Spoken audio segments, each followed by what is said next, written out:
Governor Romney had been asking for a few months to get together and talk about the future and to meet some folks here in New Jersey. And so I invited him to the governor's residence a few weeks ago to have dinner with me and some of my supporters in the state, and just talked about how he views the next couple of years in America.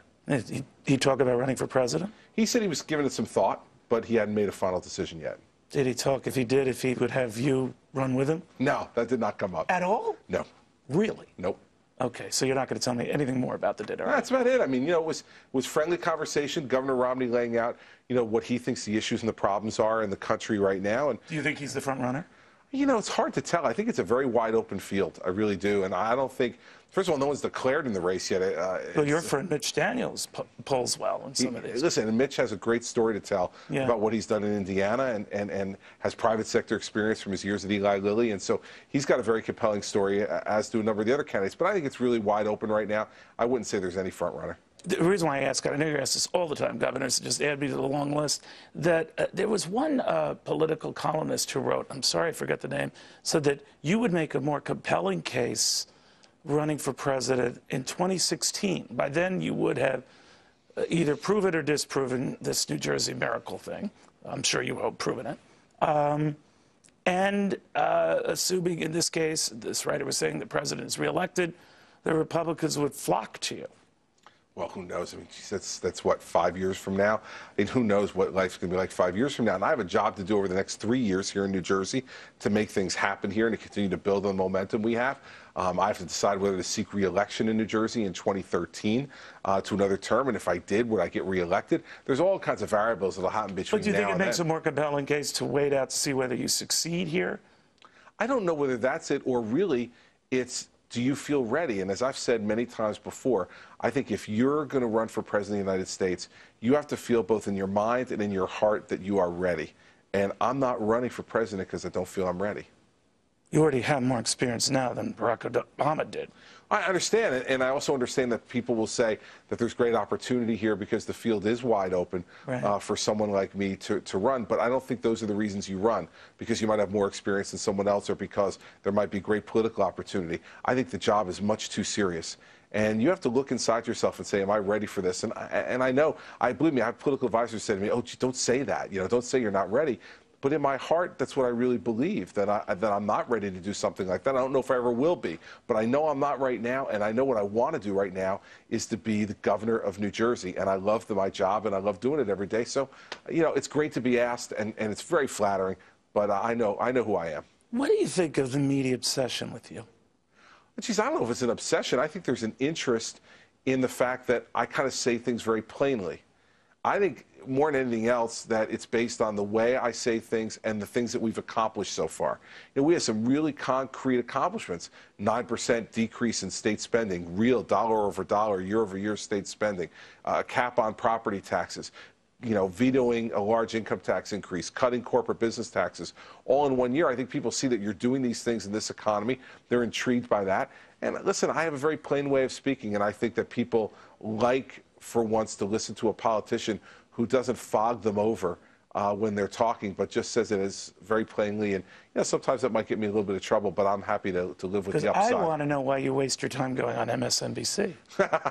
Listen, you know what? Everybody deserves to hear from governors across the country, no matter which network you work on.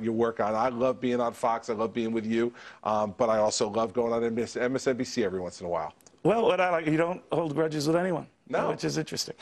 Could I get a sense then of the high expectations you set, Governor, coming out like gangbusters, balancing a budget without doing the tax increases? Now you're facing something like that on steroids this second full year. Hard act to repeat, isn't it? Well, it is. It's never easy. That's why people don't typically do it, because it's not easy, and they like to take the easy way out. We're not taking the easy way out in New Jersey anymore. So you won't issue bonds, or you won't do any of that stuff? Oh, no, we're not going to play games of issuing debt for operating expenses. That's been done in New Jersey before. No, we're going to do that. We're going to play it straight. But you're risking lawsuits, right? Some of these state pensioners are saying, you go after my pension, Governor, I'm suing you. Well, listen, get in line. Lots of people are suing me, and lots more will. When you take bold action, that's what happens. And we'll let the chips fall where they may. What they paid in, what the state promised them, is a sacred legal right, and you can't touch it. Well, listen, that's to be determined by courts, and one thing I know is there's an independent study done that came out a couple of months ago that said that 11 states are in danger of having their pension funds run out of money by 2020, and New Jersey's one of those states. So they can call it a sacred trust if they want, but if there is no money, then they'll get nothing. Do you worry that many in your party, Governor, talk the talk on addressing, I guess, nationally what you're looking at, pensions, but let's say for the greater part of it, Medicare, Social Security, they're big issues, entitlement issues, and they're not doing it.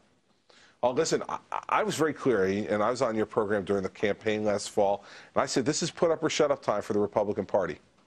I mean, we came into office, in 2009, and now congressional Republicans and other governors in 2010 saying we were going to cut spending, we were going to tackle the big issues, we're going to go after the things that are really driving huge government growth and expense. Well, we better do it.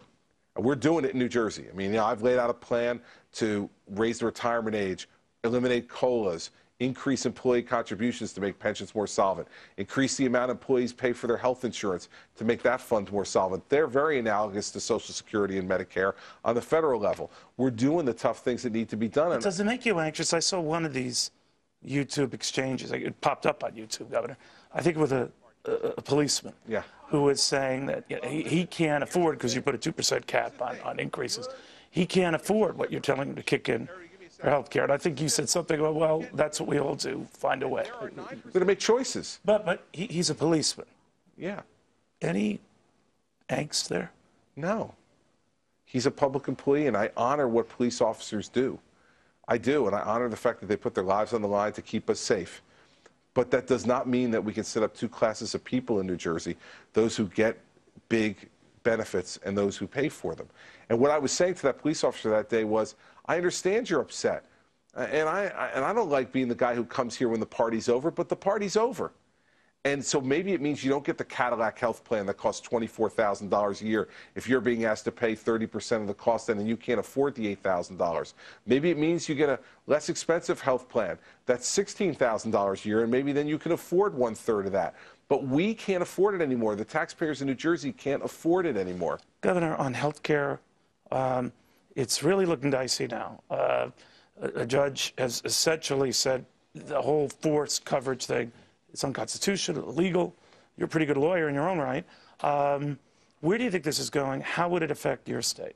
Well, it's going to the Supreme Court. I mean, I think it's now clear that this is going to have to be resolved by the United States Supreme Court. I've always said that I thought that the mandate was a bad idea, and that the health care plan as adopted by Congress and signed by the president was a bad idea. I think now we're seeing legal pressure being put on that. And I hope that what's going to happen is that the Supreme Court upholds what happened in the lower court, and then we have to start over. And I think having a debate where everybody's involved, and now with Republicans controlling the House, everyone will have to be involved. It can't get jammed through in a partisan way. Maybe then we can get a really good bipartisan bill that will help to address the costs of health care for everybody across America and access to it as well.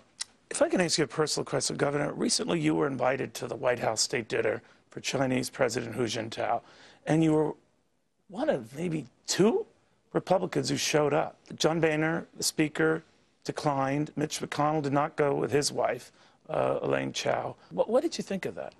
Well, listen, first of all, Mary Pat and I were honored to be invited by the president to come there, and we really felt it was a night, and I said this that night, where you're not about being a Republican or a Democrat, it's about being an American.